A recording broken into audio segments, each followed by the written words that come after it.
Hello students, how are you? Myself Shobha Raturi, junior high school Vikas Nagar से हूँ, बद्रीपुर। आप सबका स्वागत है ज्ञानदीप चैनल में डीडी उत्तराखंड के। हमने कल अपना चैप्टर थोड़ा छोड़ा था, जरा सा रहा है, लेकिन उससे पहले हम माइंडफुलनेस की एक प्रक्रिया दोहरा लेते हैं, जैसे हम रोज ही करते हैं। ठीक है, तो सबसे पहले आप अपनी आईज क्लोज करेंगे एंड ब्रीथ को, लंबी ब्रीथ को खींचते हुए अंदर लेंगे और फिर सांसें छोड़ते हुए, फिर लेते हुए, फिर छोड़ते हुए अपने चारों तरफ ध्यान एकाग्रचित करते हुए, आसपास के वातावरण को महसूस करते हुए हम सांसें लेंगे। टेक ब्रीथ एंड ले आउट, टेक ब्रीथ एंड ले out, and finally open your eyes slowly slowly slowly. इस प्रक्रिया को बच्चों हम स्कूल में तो थोड़ा ज़्यादा समय तक कर सकते हैं, लेकिन यहाँ पर हमारे पास समय थोड़ा कम है, इसलिए हम इसे यहीं पर विराम करते हुए अपने लेसन की ओर चलते हैं, जिसमें हमने कल समिट विदिन में पढ़ा था कि किस प्रकार मेजर आहलूवालिया अपना काम बड़ी बखूबी से निभाते हुए पहाड़ पे, माउंट एवरेस्ट पे चढ़ते हुए अंत में विभिन्न कठिनाइयों को सहते हुए एवरेस्ट पर पहुंच जाते हैं। और वहाँ पर उन्हें फिर जाकर कैसा लगता है कि चारों तरफ छोटी छोटी पहाड़ियाँ हैं और वो जिस एवरेस्ट पर वो हैं उस पहाड़ियाँ उस एवरेस्ट का एक नेकलेस जैसा लग रही हैं। और जब उस पर सूर्य की किरणें पड़ती हैं तो ऐसा लगता है जैसे वो एक सोने का नेकलेस हो। इतना हमने पढ़ लिया था। ठीक है बेटा, अब हम अपने स्मार्ट बोर्ड की तरफ चलते हैं और आगे का चैप्टर कंप्लीट करने की कोशिश करेंगे। चलिए स्मार्ट बोर्ड की ओर चलते हैं। देखिए हमने कल पढ़ा था, यहाँ से आज हम दोबारा रिपीट करना शुरू कर रहे हैं, चैप्टर शुरू करते हैं। Okay childrens, I left on Everest a picture of Guru Nanak. Rawat left a picture of Goddess Durga. Fudorji left a relic on the Buddha. Edmund Hillary had buried a cross under a can, a heap of rock and stones in the snow. These are not symbol of conquest but of reverence. क्या समझे? I left, मैंने छोड़ा, Everest पर एक गुरु नानक की photo, picture means होता है photo, Guru Nanak की फोटो छोड़ी। रावत लेफ्ट, उनके साथी हैं दूसरे जिनका नाम रावत है, उन्होंने एक गॉडेस दुर्गा, माँ दुर्गा की फोटो छोड़ी है। और जो उनके दूसरे साथी हैं फूदोरजी, उन्होंने एक अवशेष, एक छोटा सा टुकड़ा छोड़ा है बुद्धा की फोटो का, स्टैच्यू का। और एडमंड हिलेरी जो उनके दूसरे साथी हैं, उन्होंने जो है वहाँ पर पत्थर से बना हुआ एक छोटा सा स्तूप, एक छोटा सा स्तूप जो है उसको कैन कहते हैं, कैन को कहते हैं स्तूप। ठीक है, उसको उन्होंने बर्फ के नीचे रखा है। These are not symbols of conquest but of reverence. ये जीत का सिंबल, जीत का सिंबल, कॉन्क्वेस्ट मीन्स होता है जीत, जीत का सिंबल नहीं है बल्कि एक श्रद्धा का प्रतीक मानते हैं। श्रद्धा मतलब हम अपने भगवान में विश्वास करते हैं, अलग अलग भगवान को हम मानते हैं, तो जो जिस देवी देवताओं को मानते हैं, जो जिस ईश्वर को मानते हैं, गॉड को मानते हैं, वो उसका एक छोटा सा प्रतीक, एक छोटा सा चिन्ह वहाँ पर छोड़ना चाहते हैं और छोड़कर भी आते हैं। The experience of having climbed to the summit changes you completely. Climbed to summit, शिखर पर चढ़ते हुए एक्सपीरियंस जो है उसका, जो हमें एक्सपीरियंस मिलता है उसको, वो हमें पूरी तरह से बदल देता है। There is another summit. It is within yourself. It is in your own mind. एक और समिट से हम गुजर रहे हैं। Another माने दूसरे, एक दूसरे समिट से भी हम गुजर रहे हैं अपने आप से। It is your own mind, जो तुम्हारे दिमाग में चल रहा है। Each man carries within himself his own mountain peak. हर एक व्यक्ति, each man, हर एक व्यक्ति carries अपने अंदर himself, अपने अंदर एक माउंटेन, एक पहाड़, एक पर्वत, एक समस्या को लेकर रोज युद्ध करता है, रोज चढ़ता है। He must climb it to reach a fuller knowledge of himself. अपने पूरे नॉलेज के साथ वो इस पर्वत पर अपनी अंदरूनी शिखर पर चढ़ने की कोशिश करता है। It is fearful, fearful and unscalable. ये फियरफुल है, फियरफुल माने होता है डरावना, मतलब डर लगता है जिसको देख के, ठीक है। एंड अनस्केबल, अनस्केबल माने स्केबल, स्केबल कहते हैं स्केप का मतलब होता है बचना एक तरह से, तो ये इससे हम बच नहीं सकते, लेकिन ये एक डरावना भी है। It is can not be climbed anyone else, you yourself have to do it. ये कोई दूसरा चढ़ाई नहीं कर सकता। मतलब ये है कहने का कि जो आपकी अपनी समस्याएं हैं, आपके दिमाग में जो अपनी समस्याएं चल रही हैं, जो अपनी प्रॉब्लम्स हैं, उनसे केवल आप ही युद्ध लड़ सकते हैं, उनसे केवल आप ही लड़ सकते हैं और उसमें विजय प्राप्त कर सकते हैं। कोई दूसरा आपके समस्याओं को, आपकी प्रॉब्लम्स को नहीं झेल सकता, वो केवल आपको ही करना है। The physical act of climbing to the summit of a mountain outside is akin to the act of climbing the mountain within। जो फिजिकल रूप से हम पहाड़ों पे चढ़ते हैं, शारीरिक रूप से जो हम पहाड़ों पे चढ़ते हैं, वो तो हमें साफ दिखाई देता है, हमारे सामने है। एकिन मीन्स सामने, वो हमें सामने दिखाई दे रहा है और हमने उस पहाड़ पर चढ़ना है। The effect of both the climbs are same. दोनों तरह के जो इफेक्ट्स हैं, जो प्रभाव पड़ते हैं फिजिकली भी और मेंटली भी, वो एक जैसे पड़ते हैं। Whether the mountain you climb is physical और इमोशनल एंड स्पिरिचुअल। चाहे आप वो माउंटेन्स पे चढ़ें, चढ़ाई कर रहे हैं, चाहे वो फिजिकल हो, फिजिकल मैंने शारीरिक रूप से हो, इमोशनल हो या स्पिरिचुअल हो। इमोशनल मैंने भावनात्मक हो, स्पिरिचुअल मैंने आध्यात्मिक हो। The climb will certainly change you. ये क्लाइम, ये चढ़ना, ये सोचना और शिखर पर पहुंचना आपको जरूर, सर्टेनली, सर्टेनली मीन्स जरूर बदल देगा। It teach you much about the world and about your self. ये आपको बदल देगा। टीच यू, ये आपको शिक्षा देता है, मच अबाउट द वर्ल्ड, संसार के बारे में, एंड अबाउट योर सेल्फ, और आपके बारे में भी। I venture to think that my experience as an Everester has provided me with the inspiration to face life's ordeals resolutely. I venture, venture means होता है उद्यमी, मतलब काम करने वाला। To think that my experience as an Everester has provided me with the inspiration to face life's ordeals resolutely। मेरे life में जितनी भी शक्ति है, जितने भी प्रॉब्लम्स हैं, जितने भी दिक्कतें हैं, वो सब मैं आराम से फेस कर सकता हूँ। फेस मैंने उनको सामना कर सकता हूँ, ठीक है। और उनको बड़ी ही दृढ़ता से, बड़ी ही शक्ति से उसको हम आराम से क्लियर भी कर सकते हैं। अपने मन की, अगर हम एक बार किसी चीज को ठान लें तो हम उसे आराम से पूरा कर सकते हैं। कहने का मतलब ये है। Climbing the mountain was a worthwhile experience. Worthwhile, उचित, बहुत ही सार्थक। पर्वत पर चढ़ना, शिखर पर चढ़ना, माउंटेन्स पे चढ़ना, वर्थवाइल एक्सपीरियंस, एक बहुत ही अच्छा, बहुत ही सार्थक एक्सपीरियंस रहा है। The conquest of the internal summit is equally worthwhile. The conquest, जैसे मैंने आपको पहले ही बताया था, conquest का मीन, conquest मीन्स होता है विजय पाना, किसी चीज के ऊपर विजय पाना। The conquest of the internal summit is equally worthwhile. Internal माने अंदर से, अंदरूनी, अपने अंदर की समस्याओं पे विजय पाना। Equally worthwhile, एक समान है, मतलब पर्वत पे चढ़ना, किसी पहाड़ पे चढ़ना, एवरेस्ट पे चढ़ना, या अपने अंदर की किसी भी समस्या से पर विजय पाना, दोनों ही एक समान हैं और सही भी हैं। The internal summit are perhaps higher than Everest.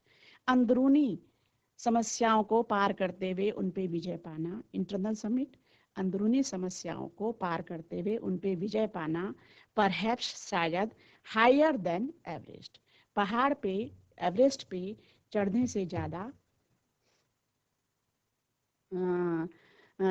ज़्यादा मुश्किल है और कठिन भी है। ठीक है बेटा, इस तरह से हमारा चैप्टर पूरा होता है। और इस चैप्टर को पूरा करते हुए हमने क्या क्या पढ़ा इसमें, कि जो हमारी समस्याएं हैं, चाहे वो शारीरिक रूप से हो, आध्यात्मिक रूप से हो या फिजिकली रूप से हो, ये जो है उनको विजय पाना ही असली क्लाइंबिंग है। ठीक है, जैसे अहलुवालिया सर ने बोला था कि मैंने अपनी सारी समस्याओं को, जब मैं ऊपर पहुंचा तो मैंने देखा कि माउंट एवरेस्ट पे पहुंचने के बाद देखा कि क्या है समस्याएं, कुछ भी नहीं, अब मेरे लिए इससे आगे कोई समस्या हो ही नहीं सकती है। आया आपको चैप्टर समझ में आया सबको? अब हम इसके थोड़े से क्वेश्चन कर लेते हैं। जैसे कि सबसे पहले हमारे पास है इसमें कॉम्प्रिहेंशन क्वेश्चंस, देख रहे हैं आप, ब्लैक बोर्ड पे भी देख रहे हैं, यहाँ पे स्मार्ट बोर्ड पे देख रहे हैं। तो इसमें मैं आपको, आप पेन और अगर कॉपी आपके पास है तो वो आप अपने पास लेके बैठ जाइए। और उसमें देखिए सबसे पहला क्वेश्चन है, standing on Everest the writer was, standing on Everest the writer was, जब राइटर एवरेस्ट पे चढ़े, ठीक है, खड़े हुए, तो उनको कैसा लगा? आपको चूज करके बताना है इसमें सही कौन सा है। 3 आंसर दे रखे हैं।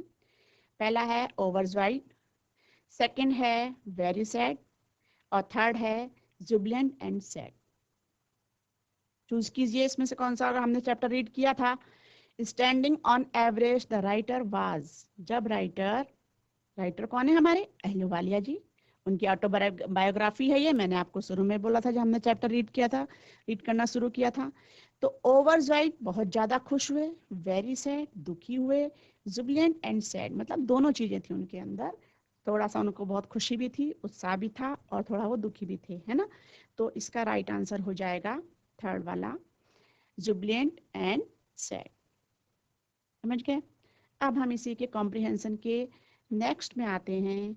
The emotions that gripped him was one of, emotions that gripped him, कौन से इमोशन ने उन्हें ग्रिप कर लिया, पकड़ लिया, इनमें से जो आपने नीचे आपको मैं बताऊंगी। इसमें 4 चॉइस हैं, 4 choice, there are 4 choices and find out one which is the right. Okay, victory over hurdles, humility and a sense of smallness, greatness and self importance, joy of discovery। तो इसमें से जो भी सही है आप देख लीजिए। ठीक है, इसमें से सही होगा humility and a sense of smallness. Okay, इस पे आप टिक कर लीजिए। The third question is summit of mind refer to, summit of mind, दिमाग का समिट होना मतलब दिमाग से सोचना, सही चीज को दिमाग में एक पकड़ मजबूत करके एक निष्कर्ष पर पहुंचना, शिखर पर पहुंचना, उससे क्या मतलब है? What is the mean of summit of mind refer to. अब आपके पास इसमें 6 options, there are 6 options and choose only one right answer. Okay, great intellectual achievement, the process of maturing mentally and spiritually, overcoming personal ambition for common welfare, living in the world of thou and imagination, the triumph of mind over worldly pleasure for a noble cause, a fuller knowledge of oneself. Mark the items not relevant, जो इसमें, अब देखो इसमें क्या पूछा है, जो इसमें रिलेवेंट नहीं करता है। आपको इसका, इसमें ये है सही नहीं बताना है, आपको ये बताना है mark the items not relevant, मतलब जो इससे संबंधित नहीं है उसको मार्क करना है आपने। ठीक है, तो उसको मार्क करने के लिए आप इसमें भरेंगे a fuller knowledge of one self. Tick लगा लीजिए, a fuller knowledge of one self 6 वाला है। ओके, तो ये आपके कॉम्प्रिहेंशन क्वेश्चंस हो जाते हैं। 3 क्वेश्चन है इसमें, तीनों के अलग अलग क्वेश्चन पूछे हुए हैं। ठीक है, पहले में था आपको राइट चॉइस बतानी है। देखिए एक बार रिपीट कर लेते हैं। पहले में था कि आपको चूज द राइट आइटम, कौन सा इसमें से ये बताना है। सेकंड में भी चूज द राइट आइटम बताना था। और थर्ड में आपको बताना था कि जो भी हमारे समिट ऑफ द माइंड से कांटेक्ट नहीं करता है इनमें से, वो लिखना था। तीनों आ गए आपको। अब हम चलते हैं आगे। देखिए अब ये working with the test, answer the following questions. देखिए चिल्ड्रंस स्टूडेंट्स, ये बहुत इसमें 7th क्वेश्चन, ओके। लेकिन हम हो सकता है यहाँ पे हमारे पे lack of time, we should not complete that, I think so, हम इसको नहीं कर सकेंगे, आई कैन नॉट। देन देखते हैं कितना हो पाता है। वट फर्स्ट क्वेश्चन देख लीजिए अब आप हैं। What are the 3 qualities that played a major role in the author's climbed? क्या समझे? What do you mean that question? What are the 3 qualities that played a major role in the author's climb? Author's writer, लेखक जिसने पाठ लिखा है, climb माने चढ़ना। 3 qualities, 3 qualities वो कौन सी हैं जो मेजर रोल निभाती हैं? मेजर माने सबसे बड़ा रोल, सबसे बड़ा रोल निभाती हैं किसमें? क्लाइम में, चढ़ने में। ठीक है, ये हमारा पहला क्वेश्चन है। अब इसका आंसर है, मैं बहुत स्लोली आपको समझा रही हूँ, आप राइट भी कर सकते हैं, उसको लिख भी सकते हैं। ठीक है, इसका आंसर है, बहुत इजी है। हमने पहले फर्स्ट जब चैप्टर शुरू किया था फर्स्ट डे, देन हमने फर्स्ट ही पेज में इसको हमने पढ़ा भी था, और मैंने आपको 2-3 बार इनके आंसर, इनके मीनिंग बताए भी थे, शायद आपको याद भी होगा। देखिए इसमें है endurance, persistence and will power, बताया था। Endurance, persistence and willpower played a major role in the author's climb. तो आपको 3 शब्द याद रखने हैं। पहला शब्द है एंड्योरेंस, दूसरा है परसिस्टेंस एंड तीसरा है विल पावर। ठीक है, ये तीनों, और इसका आंसर हो जाएगा played a major role in the author's climb. ठीक है, अब आप कहेंगे एंड्योरेंस मीन्स हम भूल चुके हैं मैम। देन एंड्योरेंस मीन्स होता है सहनशीलता, परसिस्टेंस मीन्स होता है दृढ़ता, जो हमारे अंदर दृढ़ होना चाहिए कि हमने इस काम को करना ही करना है। और विल पावर होती है हमारी इच्छा शक्ति, हमारे मन की शक्ति की हमें इस काम को करना है। तो ये 3 चीजें जो हैं हमें बहुत जरूरी हैं, हमें किसी भी काम को करने के लिए, जो हम सोचते हैं कि हमें ये करना है, उसके लिए हमें ये 3 चीजें हैं। अब देखिए नेक्स्ट क्वेश्चन आता है, why is adventure which is risky also pleasurable? क्या समझे? Why is adventure, why means क्यों, एडवेंचर क्यों रिस्की भी है और प्लेजरेबल भी है, मतलब हमें खुशी भी देता है और हमारे लिए रिस्की भी है। ठीक है, तो इसका आंसर है a risky adventure presents great difficulties and challenge. जो रिस्की एडवेंचर्स होते हैं वो हमारे लिए डिफिकल्टीज भी पैदा करते हैं। डिफिकल्टी माने मुसीबतें भी करते हैं पैदा, है ना। If feel like a battle fought and won by overcoming, और जब हम इसको एक बैटल, एक युद्ध की तरह मान लेते हैं, किसी से लड़ते हैं और उसके बाद हमें क्या मिल जाती है? उसकी विजय मिल जाती है। बैटल फॉट एंड वॉन, और हम फिर जीत जाते हैं। It feel like a battle fought and won by overcoming difficulties, और सारी मुसीबतों के ऊपर हम विजय प्राप्त कर लेते हैं। That is why an adventure which is risky also pleasurable. इसीलिए कहते हैं कि जब भी हम कोई रिस्की काम करते हैं, कोई एडवेंचर शुरू करते हैं, तो उसमें रिस्क भी होता है। रिस्क माने कठिनाइयाँ, मुसीबत भी आ सकती है हमें, और जब वो काम पूरा हो जाता है तो उसमें हमें खुशी भी मिलती है। मुसीबत इसलिए आती है कि भाई हो सकता है कि उस काम को करते हुए हमें ग्रेट डिफिकल्टीज का सामना करना पड़े, और जब उन डिफिकल्टीज को हम फेस कर लेते हैं तो हम उसके बाद जो चीज़ हमें मिलती है वो हमें बहुत ही खुशी देती है, जैसा कि आप लोग जानते हैं। इसी तरह से इसके और क्वेश्चन भी आप कर लेंगे। उसके बाद हम आते हैं सीधा इसमें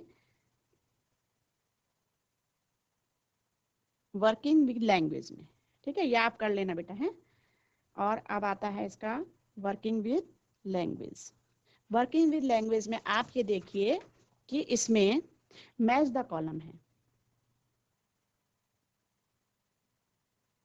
ये है match the column, match word under A with their meaning under B. देखिए ये है remote, means, dominant, formidable, overwhelmed, और इनके मीनिंग यहाँ लिखे हैं, लेकिन अभी हमने मैच नहीं करे हैं। अभी मैं आपको बता रही हूँ, difficult to overcome, most prominent, be overcome, overpowered, methods, far away from. ठीक है, तो रिमोट का मीन होता है, आप निशान भी लगा सकते हैं, इसमें लिख भी सकते हैं, फटाफट मैं आपको बता रही हूँ। रिमोट का मतलब होता है फॉर अवे फ्रॉम, मीन्स का मतलब होता है मेथड, तरीका, डोमिनेंट का मतलब होता है मोस्ट फॉर्मिनेंट, सबसे प्रख्यात या सबसे ऊंचा, और फॉर्मिडेबल का मतलब होता है डिफिकल्ट टू ओवरकम। ठीक है, और ओवरवेल्म का मतलब होता है टू ओवरकम, किसी पे हमने काबू पा लिया। पहली बात, फिर देख लें, रिमोट, रिमोट का मतलब for away from, means, means का मतलब है मेथड, डोमिनेंट का मतलब है मोस्ट फॉर्मेंट, सबसे ऊंचा, सबसे प्रख्यात, सबसे प्रभावशाली वाला, और फॉर्मिडेबल का मतलब होता है डिफिकल्ट टू ओवरकम, और ओवरवेल्म का मतलब होता है टू ओवरकम या ओवर पावर्ड। ठीक है, अब इधर आइए, डिफिकल्ट, अब हमने इसको मिलान करना है। अब मिलान करेंगे, रिमोट का मतलब मैंने तुम्हें पहले ही बता दिया, ये है फार अवे फ्रॉम, मीन्स का मतलब है मेथड, और डोमिनेंट का मतलब है मोस्ट प्रोमिनेंट, फॉर्मिडेबल का मतलब है difficult to overcome, and overwhelm का मतलब है टू ओवरकम। ये हमने वर्ड्स के साथ मीनिंग को मिला दिया है। ठीक है, अब इस इनको, जो हमारे वर्ड्स हैं, इनको हमने यहाँ पे फिलअप करना है।